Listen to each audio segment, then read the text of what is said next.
Ai meu Deus, meu bebê tá chorando. Peraí. Pronto. Oi, gente, hoje nós vamos mostrar. Hoje não, né? Hoje a Luísa vai mostrar ai meu Deus, como que é o nome? Ai, socorro, meu bebê.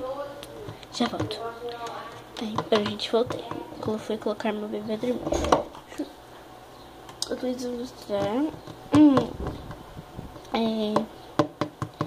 Como que é o nome mesmo? Ali, bem, o enxoval da Alice. Veja a seguir. Ai, meu bebê tá chorando, não. Bom, gente, como havia falado, eu vim fazer o review. Começando pelas papinhas. Bem interessante, né? É assim, ó. Tem o prato, a colher e as papinhas. Então, deixa eu abrir pra vocês verem. Como que eu vou abrir isso? Jesus. Não tem onde abrir. Pera um pouco, gente. Ah, não, tem uma moeda aqui. Não precisa de pegar. Vou pegar um pouco de tinta. Sem a tesoura não dá pra abrir. Tá caindo tudo no chão. Então deixa eu pegar a tesoura. Abri. Tô deitada aqui no chão. Gente, é muito pequeno, gente. É muito fofo. Olha o tamanho da colher. Tipo, o aço. Ah, não, é grande. Ah, não, é de tamanho bem mesmo. Olha, gente, que lindo. Olha isso. É muito pequeno.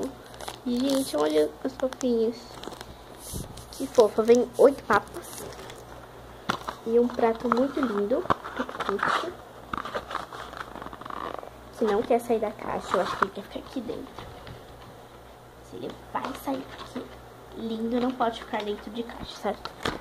Então eu vou ter que rasgar aqui, certo? Ai, gente, eu tô derrapando aqui a minha cama. Só um minuto, gente, que eu vou rasgar.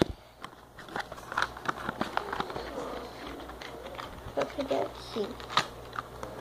Olha, gente, patinho, que lindo. Olha isso, gente, que cute. Não, olha isso. Que cute, que coisa mais pequenininha.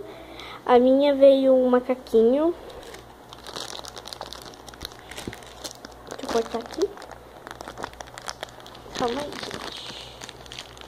Eu acho que todas vêm um macaquinho. Não vou abrir a papinha agora, tá lacradinho aqui. Que eu não vou usar esses refis. Primeiramente, eu vou usar as que vêm com ela, certo? Olha, gente, que fofinho. Ai, que cute, gente. Olha isso.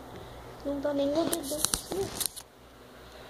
Tão pequeno, ó. Da minha mão certinho. Pra vocês terem noção. O tamanho dessa colher no pratinho. Olha isso, gente. Que cute. Ai, é tão fofo. Então, espero que vocês tenham gostado do review da papinha. Tchau.